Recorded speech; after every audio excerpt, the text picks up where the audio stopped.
So he does his speech. He stands up to talk to me. He sits back down, right? And keep in mind, everybody, it's like a Christmas party. Everybody's dressed up. This dude, when I start going in on him, he went, man. He stood up, took off his jacket, and was walking towards me across the dance floor. And I'm like, and I'm still like going at him as he's walking. He didn't know all the black people knew me. Right.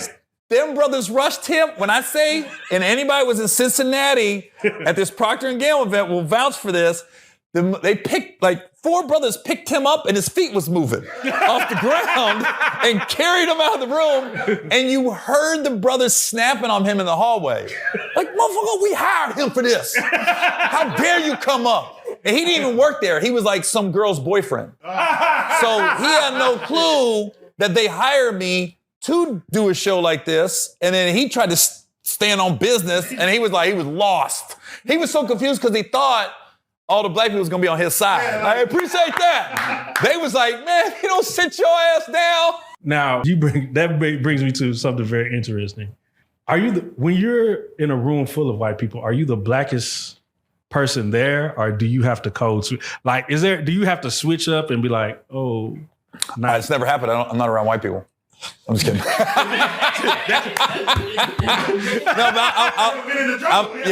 I'll be honest with you. When I first started doing stand-up, I was doing all the urban rooms, right? The black rooms. And it was to a point where when I did go up on one of the mainstream rooms and start getting booked to like Funny Bones and Improvs and all that on the regular, and there'd be some nights when the audience didn't know who they were coming to see, so it'd be majority white people, right? I was like, oh, I gotta change my act. My act was going too far left with black people, like just with my vernacular.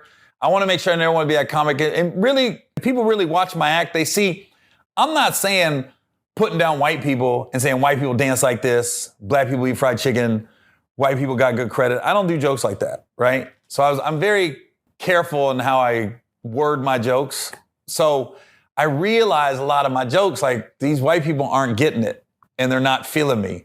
So I had to change my act and be like, okay, I got to start writing my jokes. So even if you aren't married to a black girl, or if you aren't divorced to a black girl, you'll still get where I'm coming from.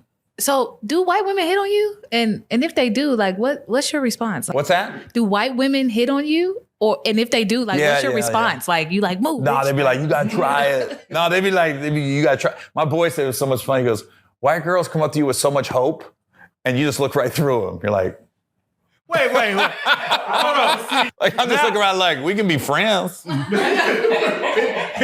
Hold on. Now I got a question, because black people ain't turning down no snows. Black men, we hitting them off. I'm glad. I hope Dr. Umar Johnson sees this. I really hope he does. Good, bro. Bunch of sellouts behind this camera. No, come on the show, breaking it for a wall. No, you know what?